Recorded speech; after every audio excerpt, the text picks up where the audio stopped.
नमस्कार दोस्तों, welcome to आरंभ एजुकेशन एम्पावरिंग एस्पिरेंट्स। देखिए, आज की वीडियो में जो आपका आबकारी आरक्षक का जो एग्ज़ाम होने वाला है 27 जुलाई को, उसके बारे में हम लोग चर्चा करेंगे कि 100 दिन में आप कैसे अपनी तैयारी को पूरा सिलेबस कवर कर सकते हैं और कैसे अपनी तैयारी को अच्छा कर सकते हैं। इसमें हम लोग चर्चा करेंगे कि किस तरीके से आपको प्लान करना चाहिए, किस सब्जेक्ट पे ज़्यादा ध्यान देना चाहिए, किस सब्जेक्ट पे थोड़ा कम ध्यान देना चाहिए और किस तरीके से आपको प्लानिंग के साथ तैयारी करना चाहिए, जिससे आपका 100 दिन के अंदर सारा सब्जेक्ट जो है वो कवर हो जाएगा और आपकी तैयारी बहुत अच्छे से हो जाएगी। तो वीडियो को एंड तक देखिएगा। वीडियो अगर अच्छा लगेगा तो वीडियो को लाइक ज़रूर करिएगा, चैनल को सब्सक्राइब जरूर करिएगा, टेलीग्राम चैनल जरूर ज्वाइन करिएगा। चलो स्टार्ट करते हैं। अब देखो, आपका एग्ज़ाम डेट है 27 जुलाई 2025। तो अभी आपका लगभग 100 दिन से ज़्यादा समय बचा है, लेकिन मैं आपको 100 दिन के अंदर पूरी तैयारी को, कैसे सिलेबस को कंप्लीट करना है, इस पे फोकस कर रहा हूँ। ठीक, आप जिस भी दिन इस वीडियो को देख रहे हैं उसके हिसाब से अगर आप आगे देख रहे हैं तो फिर वीडियो का ड्यूरेशन को कम कर दीजिएगा, टाइम का उसके हिसाब से मैनेज करिएगा। ठीक है, चलिए अब देखिए, सबसे पहले हम लोग देखते हैं 100 दिन में कैसे तैयारी करना है। अब देखो, आपका सिलेबस में जो पार्ट है वो कौन कौन सा पार्ट है। तो सबसे पहले है छत्तीसगढ़ का सामान्य ज्ञान, जिसमें कंप्लीट छत्तीसगढ़ आएगा। दूसरा है गणित और रीजनिंग वाला, मैं एक साथ कर दिया हूँ। तीसरा है हिंदी, चौथा छत्तीसगढ़ी और पांचवा अंग्रेजी। तो ये 6 सब्जेक्ट हैं टोटल, 5 और गणित और रीजनिंग करके 6 ना। तो 6 सब्जेक्ट आपको दिलाएंगे टोटल 67 नंबर, 67 मार्क्स, ये पूरे 6 सब्जेक्ट मिल के, है ना। अब मैथ्स और रीजनिंग को एक ही कर दो तो 5 सब्जेक्ट आपका 67 नंबर दिला रहा है। तो आपको मेन फोकस जो करना है वो इन 6 सब्जेक्ट पे करना है। ठीक है, और ये देखिए कि ज़्यादा मेजॉरिटी में ज़्यादा नंबर के हैं वो ये 6 ही सब्जेक्ट हैं आपके।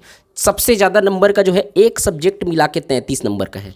सबसे ज़्यादा कौन सा? छत्तीसगढ़। एक सब्जेक्ट है लेकिन 33 नंबर का है। हालांकि छत्तीसगढ़ में 3 पार्ट आएंगे आपके, ज्योग्राफी, हिस्ट्री और कल्चर, तीनों पार्ट ही आपका कंप्लीट कवर होगा। तो अब देखिएगा, इसमें छत्तीसगढ़ को सबसे पहले आप तैयार करिएगा, है ना। छत्तीसगढ़ को, पंचायती राज भी आएगा इसमें छत्तीसगढ़ में, तो छत्तीसगढ़ को सबसे पहले तैयार करना है। और शुरू का जो 50 दिन लेके चलना है आपको, शुरू का जो आपको 50 डेज लेके चलना है वो छत्तीसगढ़ लेके चलना है। 50 दिन, शुरू का जो 50 दिन आप लेके चलोगे तो एक सब्जेक्ट आप लेके चलो छत्तीसगढ़, क्योंकि जब से एक सब्जेक्ट है, सब्जेक्ट एक ही है लेकिन नंबर आपको दिलाएगा 33 क्वेश्चन रहेंगे। तो छत्तीसगढ़ को लेके चलो, डेली का डेली जो पढ़ रहे हो उसमें, और इनमें से गणित रीजनिंग में से या हिंदी या छत्तीसगढ़ी या इंग्लिश जो आपको लगता है उसको एक ठो लेके चलो। मैं आपको रिकमेंड करूंगा मैथ्स और रीजनिंग लेके चलने के लिए। मैथ रीजनिंग को अच्छे से तैयार करो, मैं एक ही में शामिल कर रहा हूँ इसको। और इसमें भी रीजनिंग आसान रहता है, जिनका मैथ वीक है ना वो कम से कम रीजनिंग को बहुत अच्छा कर लेना अपना। तो छत्तीसगढ़ और मैथ रीजनिंग को एक साथ लेके चलो तो आपका देखो कितना नंबर कवर हो रहा है। 33 + 14 ये हो गया 43 और 47 नंबर का पोर्शन आपका डेली कवर होते रहेगा। 47 नंबर के पोर्शन की तैयारी आप डेली करते रहोगे। तो मैं कह रहा हूँ आपको कि आप एक सब्जेक्ट पकड़ो छत्तीसगढ़। अब आप एक ही सब्जेक्ट को अगर दिन भर पढ़ते रहोगे ना तो होता यह है कि बोर हो जाते हैं लोग। तो आप एक ही सब्जेक्ट को आधा आप छत्तीसगढ़ पढ़ो और आधा दिन या आधा टाइम, अगर आप 8 घंटे डेली पढ़ रहे हो तो 4 घंटा छत्तीसगढ़, 4 घंटा मैथ रीजनिंग। अगर आप 6 घंटा पढ़ रहे हो तो 3 घंटा छत्तीसगढ़, 3 घंटा मैथ रीजनिंग। ऐसा आप तैयारी करके चलो, है ना। तो आप दोनों को लेके चलोगे तो 47 नंबर की चीज़ें आपकी कवर होती रहेंगी और ये सबसे ज़्यादा पोर्शन है। और मैथ रीजनिंग तो आपको अच्छा नंबर भी दिलाएगा। तो ये दोनों को लेके चलो पहले आप। अब आप देखो इसके बाद इन 50 दिनों में कब तक आपका छत्तीसगढ़ तैयार हो रहा है और मैथ रीजनिंग तैयार हो रहा है। तो लगभग आप 10 से 15 दिन में देखोगे आप इन दोनों सब्जेक्ट को तैयार करने की कोशिश करो ज़्यादा से ज़्यादा। और पढ़ना क्या है? थ्योरी बनाना है और टॉपिक वाइज MCQ बनाना है। Topic wise MCQ। तो पहले थ्योरी पढ़ो, जैसे कि आप छत्तीसगढ़ का मिट्टी पढ़ रहे हो तो मिट्टी पढ़ो, और उसके बाद थ्योरी में जितने भी 10 साल 15 साल में व्यापम में क्वेश्चन आए हुए हैं वो प्रीवियस ईयर का कोई भी बुक ले लो MCQ का, और वो पूरे टॉपिक वाइज थ्योरी को आप बनाओ छत्तीसगढ़ का। तो ये तैयार हो जाएगा। मैथ रीजनिंग के लिए SD यादव की बुक ले लीजिएगा, और SD यादव में पैटर्न वाइज दिया हुआ है और उसी से कई बार कॉपी हो जाता है। तो मैथ रीजनिंग के लिए वो आप कॉपी कर, मतलब वो आप करके वो आप अच्छे से पैटर्न वाइज चीज़ों को सॉल्व करिएगा। और पैटर्न मैथ में रीजनिंग में बहुत इंपॉर्टेंट है। जिस पैटर्न का क्वेश्चन जो है मैथ पूछता है, मैथ्स में व्यापम उसी पैटर्न का क्वेश्चन पूछता है। डेटा को चेंज कर देता है लेकिन पैटर्न वही रहता है। तो इसको पकड़ के प्रीवियस ईयर पेपर का एनालिसिस करके इसको पढ़ना चालू करो। इसके बाद छत्तीसगढ़ को तो कंटिन्यू पढ़ते रहना। मैथ रीजनिंग को 10 दिन या 15 दिन पढ़ने के बाद अगर आपको लगता है कि ये हो गया तो आप छत्तीसगढ़ के साथ एक और सब्जेक्ट पकड़ लो, हिंदी। ठीक, उसके बाद छत्तीसगढ़ के साथ आप एक चीज़ पकड़ लो, छत्तीसगढ़ी। और इसके बाद छत्तीसगढ़ के साथ आप पकड़ लो अंग्रेजी। ठीक, अब इसको इन पूरे सब को मैं कह रहा हूँ 50 दिन तक पढ़ो आप। अब जैसे कि छत्तीसगढ़ आपको 2 राउंड में पढ़ने के बाद मान लो जाए छत्तीसगढ़ और मैथ रीजनिंग को आप 10 दिन तैयारी करते हैं और 10 दिन के बाद फिर छत्तीसगढ़ और हिंदी पकड़ते हैं, अब ये हो गया 10 दिन, तो आपका हो गया 20 दिन।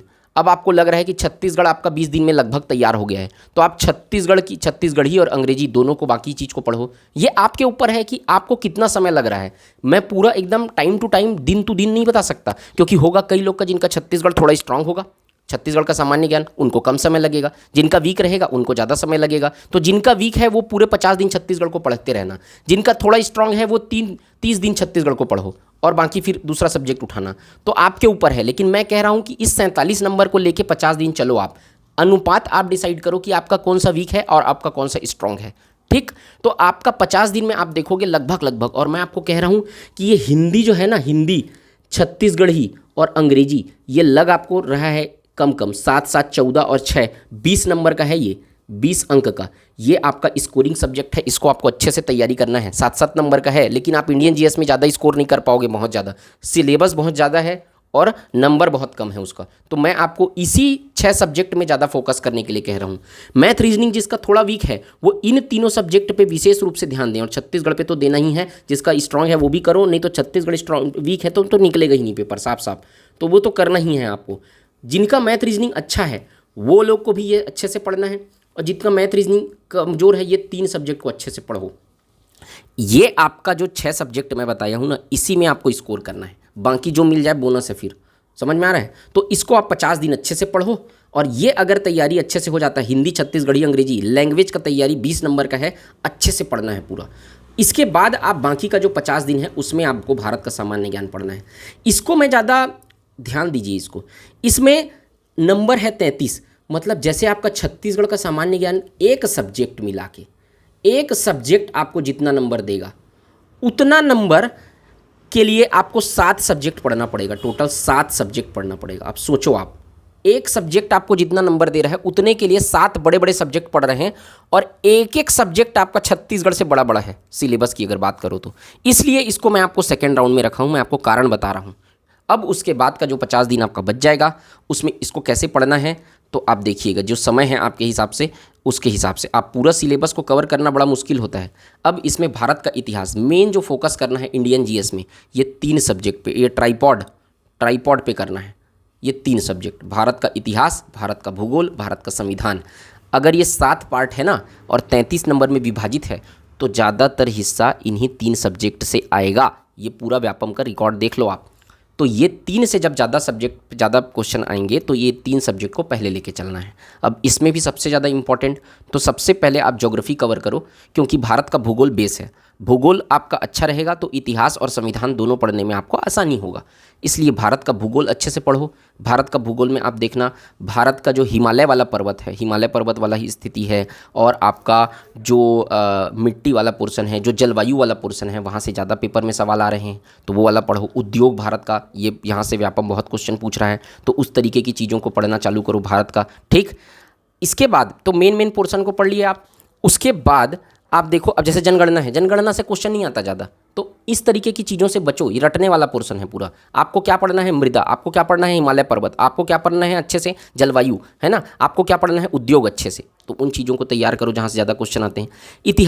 इतिहास में सबसे पहले आपको उठाना है मॉडर्न इंडिया, आधुनिक भारत का इतिहास, यहाँ से सबसे ज़्यादा क्वेश्चन आते हैं। इसके बाद आपको उठाना है क्या?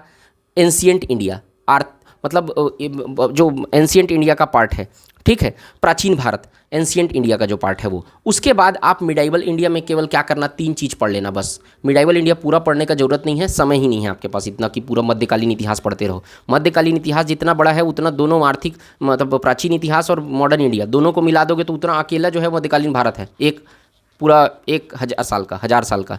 तो इसमें पढ़ लेना आप युद्ध, पूरा युद्ध शुरू से लेकर आखिरी तक, किसके किसके बीच हुआ, कब कब हुआ, कौन जीता। उसके बाद आप पढ़ लेना स्थापत्य। स्थापत्य का मतलब ताजमहल का निर्माण कौन करवाया, लाल किला का निर्माण कौन कराया, सब मकबरा है उसका निर्माण कौन कराया। अभी मकबरा बहुत हाईलाइटेड है, देख लेना थोड़ा, है ना। और युद्ध हो गया, स्थापत्य हो गया, ठीक है, और साहित्य हो गया। मतलब इस दौरान जो मिडाइवल इंडिया के दौरान जो साहित्य बना है जो जो साहित्य का निर्माण हुआ उसका लेखक कौन है, वो तीनों चीज़ पढ़ोगे आपका कवर हो जाएगा। और ये तीनों चीज़ को आप 3-4 बड़े बड़े पेज मतलब 5-6 पेज में समेट सकते हो। तो ये पेज को अलग से लिखना और इन्हीं चीज़ों को पढ़ना है यहाँ पर। तो भारत का इतिहास आपका हो जाएगा, भारत का भूगोल आपका हो गया। संविधान में आर्टिकल 52 से चालू करना, आर्टिकल 52 से। भारत का राष्ट्रपति, राष्ट्रपति के बाद आपको पढ़ना है संसद, राष्ट्रपति के बाद आपको क्या पढ़ना है, संसद, लोकसभा, राज्यसभा, विधानसभा, ये सब चीज़ों के बारे में पढ़ना है। उसके बाद आपको पढ़ना है महान्यायवादी, महान्यायवादी, महान्यायवादी, महाधिवक्ता, और आपको पढ़ना है सुप्रीम कोर्ट, और आपको पढ़ना है हाई कोर्ट, जो कोर्ट वाला पोर्शन है वो पूरा, ठीक है। निधियाँ, जो 3 प्रकार की निधियाँ होती हैं, और कुछ अनुच्छेद। तो ये आर्टिकल 52 से चालू करना, आर्टिकल 1 से चालू करने की गलती मत करना।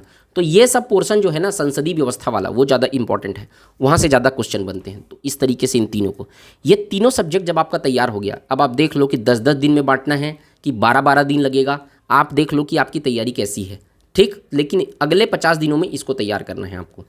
उसके बाद भी भारत की अर्थव्यवस्था जो है, प्रौद्योगिकी जो है, दर्शन साहित्य है, दर्शन कला और साहित्य जो है ना, दर्शन कला, ये इंडियन हिस्ट्री में ही आ जाएगा आपका। मतलब इसलिए बोल रहा हूँ क्योंकि इंडियन हिस्ट्री में जो जैन दर्शन है, बौद्ध दर्शन है, जैन और बौद्ध दर्शन से ही ज़्यादा क्वेश्चन आते हैं। जैन प्लस बौद्ध दर्शन, एक आध दो क्वेश्चन रहेगा बस इसमें से, और ये जैन और बौद्ध दर्शन से आ जाएगा इसमें से क्वेश्चन। अर्थव्यवस्था तो मैं आपको कहूँगा ये अपने आप में बहुत बड़ा सब्जेक्ट है। तो आप देखिएगा समय के हिसाब से, अगर आपके पास समय कम है तो आप इसमें से महत्वपूर्ण चीज़ों को ही पढ़ के जाना जो पेपर में आता है, और प्रीवियस ईयर क्वेश्चन सॉल्व करते जाना। जैसे पंचवर्षीय योजना हमेशा आता है, जीडीपी, जीएनपी, एनएनपी, ये सब चीज़ के बारे में अर्थव्यवस्था में पढ़ के जाना। या इसको आप स्किप भी कर सकते हो, मैं कह रहा हूँ एक आध क्वेश्चन बस आएगा। और करेंट अफेयर्स में अर्थव्यवस्था का कुछ पोर्शन कवर हो जाता है। जैसे कि भारत की जीडीपी कितनी है, प्रति व्यक्ति आय कितनी है भारत की अर्थव्यवस्था में वर्तमान में, करेंट अफेयर्स से कनेक्ट करके इसको पढ़ोगे तो कवर भी हो जाता है। एक आध क्वेश्चन के लिए पूरा सब्जेक्ट पढ़ने का जरूरत उतना है भी नहीं, आप देख लीजिएगा। लेकिन इसको मैं स्किप करने का रिकमेंड करूँगा। विज्ञान प्रौद्योगिकी प्रीवियस ईयर क्वेश्चन सॉल्व करके चले जाना। या आप देखिएगा सारगर्भित चीज़ें पढ़िएगा, इसमें बहुत ज़्यादा इसको पढ़ने का जरूरत नहीं है, ठीक। ये मेन 3 सब्जेक्ट को ज़्यादा फोकस करना है आपको। दर्शन कला साहित्य उसी में कवर हो गया। और करंट अफेयर्स तो मैं आपको बिल्कुल भी इसमें अलाली करने के रिकमेंड नहीं करूँगा। इसको डेली न्यूज़पेपर पढ़ो, डेली न्यूज़पेपर। और आप देख लीजिएगा जो मंथली मैगजीन आता है उसको आप पढ़ सकते हैं, मंथली मैगजीन को, या आप लास्ट में एक साथ भी सबको तैयार कर सकते हैं। लेकिन समसामयिक घटना बहुत अच्छे से तैयार करिएगा, ये आपका स्कोरिंग है। तो इसमें मैं 4 सब्जेक्ट आपको स्पेशली पढ़ने बोलूँगा। पहला भारत का इतिहास, उसमें भी मॉडर्न इंडिया और एंशिएंट इंडिया। दूसरा भारत का संविधान, उसमें भी भारत का भूगोल, भारत के भूगोल में से 4-5 टॉपिक बताया वो इंपॉर्टेंट है। संविधान में से आर्टिकल 52 से चालू करिएगा। बाकी अर्थव्यवस्था को आप स्किप कर सकते हैं। विज्ञान प्रौद्योगिकी पीवाई की सॉल्व करके जाना। दर्शन कला साहित्य उसी में कवर हो गया, इंडियन हिस्ट्री में। समसामयिक घटना, ये 4। तो इतिहास, भूगोल, संविधान और समसामयिक घटना, ये 4 को मेन फोकस करना है आपको। और 50 दिन तक पूरा, इन 50 दिनों में जो 50 दिन आप डिसाइड कर रहे हैं उसमें आप देख लीजिए कि कैसे आप डिवाइड कर रहे हैं। और 50 दिनों में अगर आपका पिछला 50 दिन के कोई सब्जेक्ट अगर कमज़ोर है तो आप उसको बिल्कुल रिवाइज़ करते चलिएगा, इसके साथ लेते हुए चलिएगा। आप अपने हिसाब से उसको टाइम स्लॉट को बांटिएगा। लेकिन मैं ये कह रहा हूँ कि ये 50 दिन में जो शुरुआत के जो 50 दिन है ये क्रूशियल 50 दिन है। ये 6 सब्जेक्ट को आप लेके चलना, जो आपका 47 अंक का नंबर, मतलब 67 मार्क्स आपको दिलाएगा, 67 मार्क्स। बाकी वो तो सिर्फ 33 मार्क्स का है, तो वो नहीं पढ़ना है, मैं ये नहीं कह रहा हूँ। मैं कह रहा हूँ कि उसको बाद में पढ़ो, पहले इसको तैयार करो। ये सब्जेक्ट 66-67 नंबर से आपका अच्छा स्कोर होना चाहिए। उस 33 में अगर आप 20-25 नंबर भी अच्छे से लाते हो, 20-22 नंबर भी लाते हो, 20 से 25 नंबर, तो भी आपका सिलेक्शन हो जाएगा, ठीक है। तो आप इस तरीके से अगर तैयारी करेंगे तो मैं उम्मीद करता हूं कि आपका पूरा सिलेबस कवर होगा, आपको रिवीजन का भी समय मिलेगा। 100 दिन से ज़्यादा समय है अगर एक हिसाब से देखो तो, ठीक। तो यहाँ पर आपको रिवीजन का भी समय लगेगा। मैथ रीजनिंग को अच्छे से पढ़ना, छत्तीसगढ़ को अच्छे से पढ़ना। तो ये सब चीज़ों को आप अगर तैयारी करते चलेंगे तो बेहतर तरीके से आपकी तैयारी हो जाएगी और उसके साथ साथ रिवीजन भी हो जाएगा। आपका कोई भी और डाउट होगा तो आप कमेंट सेक्शन में मुझे बता सकते हैं। वीडियो अच्छा लगा हो तो वीडियो को जरूर लाइक करिएगा, चैनल को सब्सक्राइब करिएगा। मिलते हैं नेक्स्ट वीडियो में, तब तक के लिए जय हिंद, वंदे मातरम।